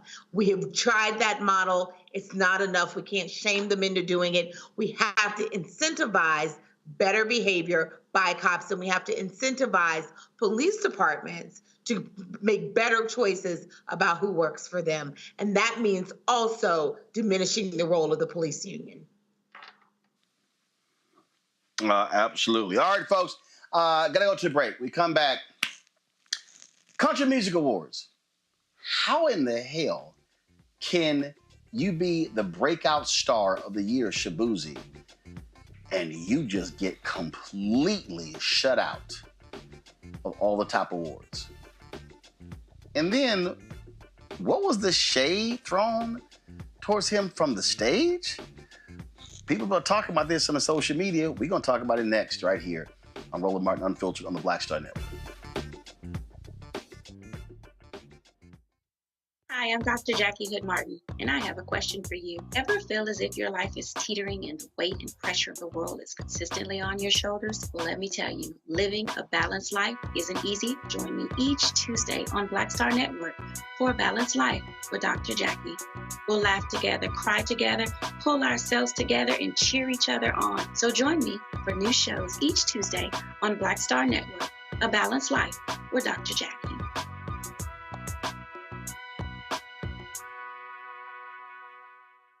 Pull up a chair, take your seat at the Black Table with me, Dr. Greg Carr, here on the Black Star Network. Every week, we'll take a deeper dive into the world we're living in. Join the conversation only on the Black Star Network. When you talk about blackness and what happens in black culture, covering these things that matter to us, speaking to our issues and concerns. This is a genuine people-powered movement. There's a lot of stuff that we're not getting. You get it, and you spread the word. We wish to plead our own cause. Too long have others spoken for us. We cannot tell our own story if we can't pay for it. This is about covering us. Invest in black-owned media. Your dollars matter. We don't have to keep asking them to cover our stuff. So please support us in what we do, folks. We want to hit 2,000 people, $50 this month, raise $100,000. We're behind 100,000, so we want to hit that. Y'all money makes this possible. Checks and money orders go to P.O. Box 57196, Washington, D.C. 20037-0196. PayPal is R Martin Unfiltered. Venmo is RM Unfiltered. Zelle is Roland at RolandSMartin.com.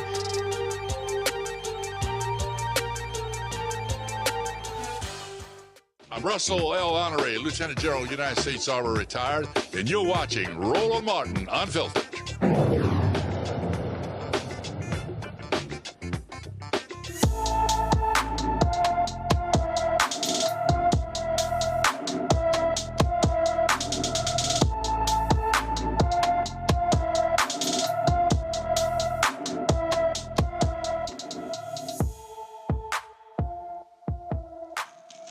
All right, folks, Camilla Valentine has been missing from her Woodland Hills, California home since January 28th. The 17-year-old is 5 feet 8 inches tall, weighs 136 pounds, with black hair and brown eyes. Anyone with information about Camilla Valentine should call the Los Angeles Police Department at 877-275-5273, 877-275-5273. All right, folks, last night, the Country Music Awards took place, and Shabuzi, black country music star, he was nominated for got the biggest song of the year. He was nominated for New Artist of the Year. He was also nominated he was nominated for New Artist of the Year, Single of the Year, but he came up empty. Now, his was interesting. This guy named Trent Wilmot, who was the producer for Cody Johnson. Cody Johnson won Album of the Year. This is literally what dude says on the stage last night. It takes an army of people to make a great record, but I got to tell you, this is for this cowboy who's been kicking Shabuzi for a lot of years, y'all, Cody Johnson. Well, Shabuzi did not take kindly to that. He posted this photo on Instagram and Twitter as well, making it perfectly clear how he felt. Like nobody is kicking me around. This is a guy who has broken the record he's had for 18 non-consecutive weeks, has been number one on the Billboard's Hot 100. Okay, he's 1 week away from setting a new record. Okay, he performed in the ceremony as well, and it was, of course, again, he's a huge breakout star. Of course, there were a lot of people who were highly critical of the CMAs because Beyonce, of course, big hit, and she got no CMA nominations as well. You also might remember when she performed during the CMAs. When she performed, she actually, huge ratings, but a lot of those racist folks did not like the fact that she performed, and they were ripping her online. They took that video down and eventually put it back up. It's got to be insane, Joy, to have a record-breaking year where you come on the scene and you take it by storm, and you have the hottest record, and you don't even win New Artist of the Year. Who the hell? I mean, look, this is racism in America. They have decided that we are not going to take country music again by storm, even though they came from us, right? That's why we have country music, is because of Black people, right? So they're not going to have it. They're not going to allow it. And they're going to diminish our artists. But the truth is, and they know it too, they can't diminish our artists because their own viewers are listening to our artists. And they're crossover, and they're taking the country music by storm. There is nothing they can do about it. The only thing they can do is try to deny them some award, frankly, some silly award that at this point is continuing to make itself less and less relevant because it doesn't reflect what is obviously happening here. It also means that we're going to have to diversify who's making a decision about who wins what awards and who doesn't win the awards. None of this is a surprise. Shabuzi, Beyonce, they're not grieving. They're just fine. I love that big smile he had. The song is a bar song, Tipsy. And again, the caption of that photo, go ahead and show it again. He said, "Ain't nobody kicking me."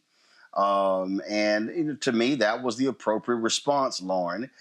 And guess what? You may not bring home the awards, but hey, when you racking up the dough, you racking up the money, and there's no doubt that he is indeed a major star. He's also up for 5 Grammy Awards.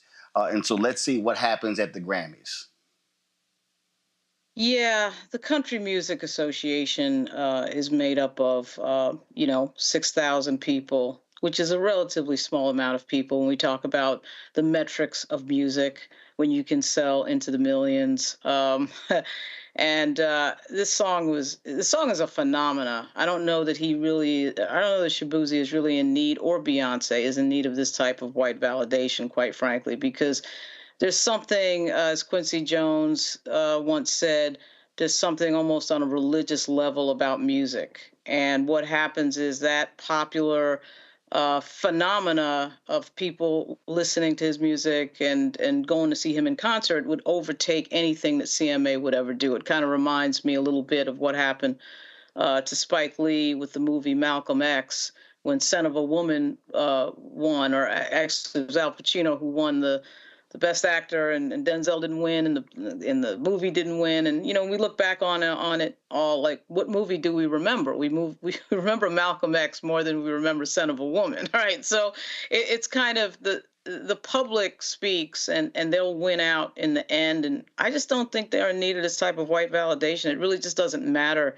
They're overtaken by the numbers. They're overtaken by the fame that they'll get from their music. And shout out to Shabuzi. He's got a Virginia connection. He was born in Woodbridge. He's going to overtake them. He's going to win in the end. It's just no doubt in my mind. And Beyonce's already won. She won years ago.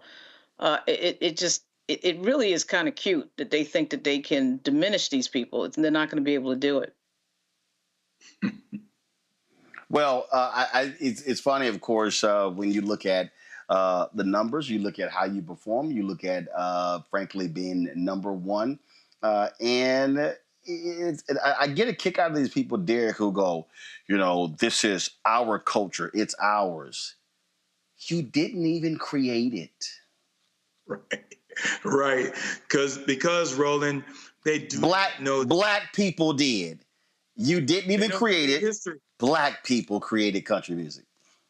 They don't know their history. And that's why they're trying to whitewash history, right? They got to go back to Chuck Berry. Who did Chuck Berry have learned from him? Elvis Presley. Ask Elvis Presley who he learned from, right? And so B.B. King, right? We create everything, Roland, and that's why they're so envy and jealous of us. I don't care if it's country music, sports, like football or tennis, anything we get involved in, they cannot compete. And so the little piece that they try to control, this is a perfect example. They try to control it. And so, yeah, I agree with Lauren and Joy.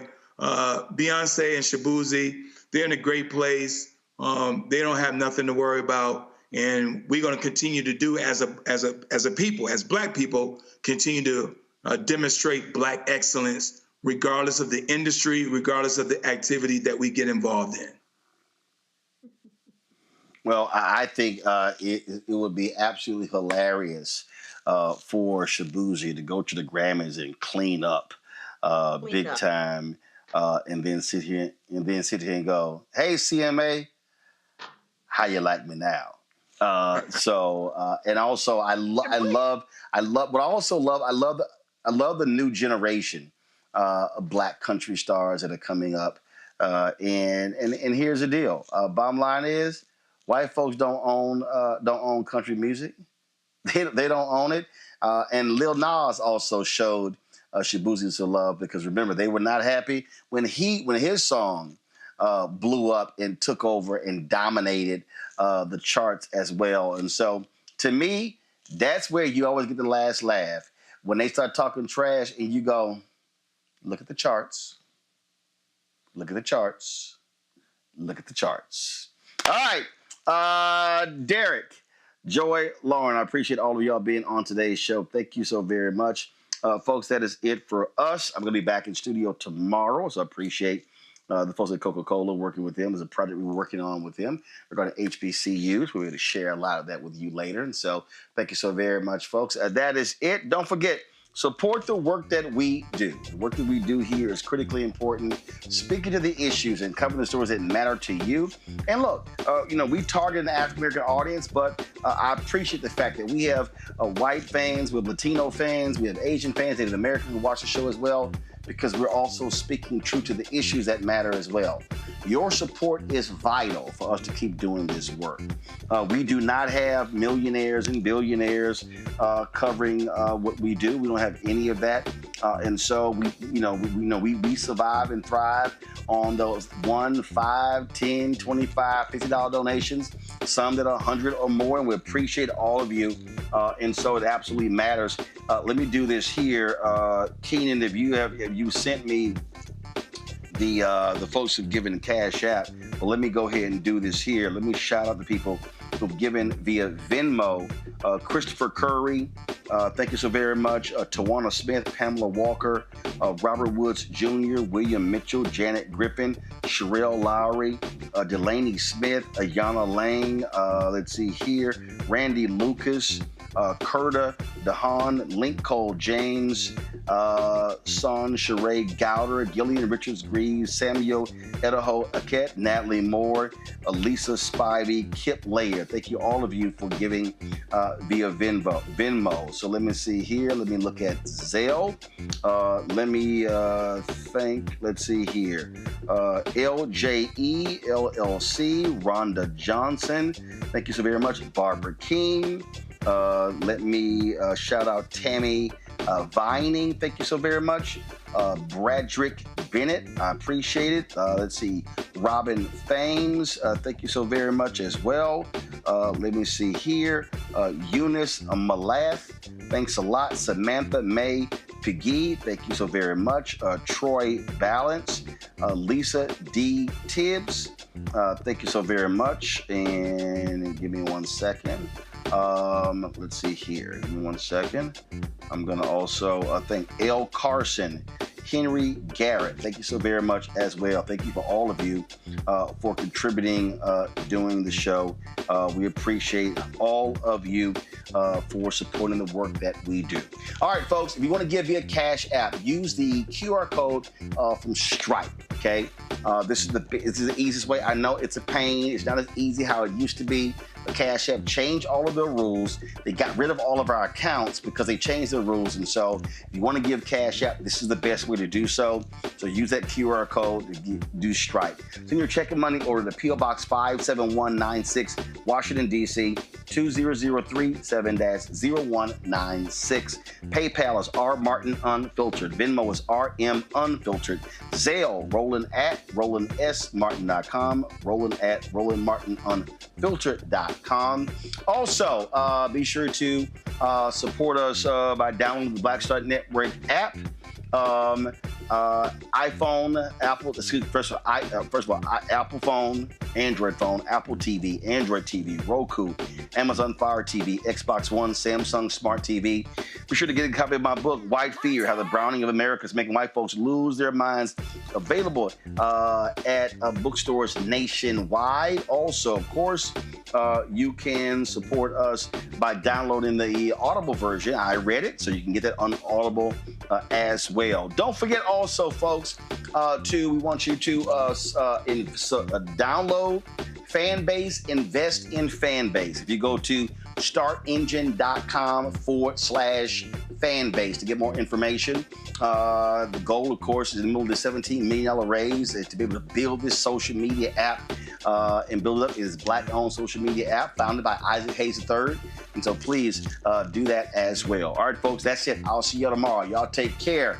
Holla! Star Network is here. Oh, no punch! I'm real revolutionary right now. Thank you for being the voice of Black America. All momentum we have now, we have to keep this going. The video looks phenomenal. See, there's a difference between Black Star Network and Black-owned media and something like CNN. You can't be Black-owned media and be scared. It's time to be smart. Bring your eyeballs home. You dig?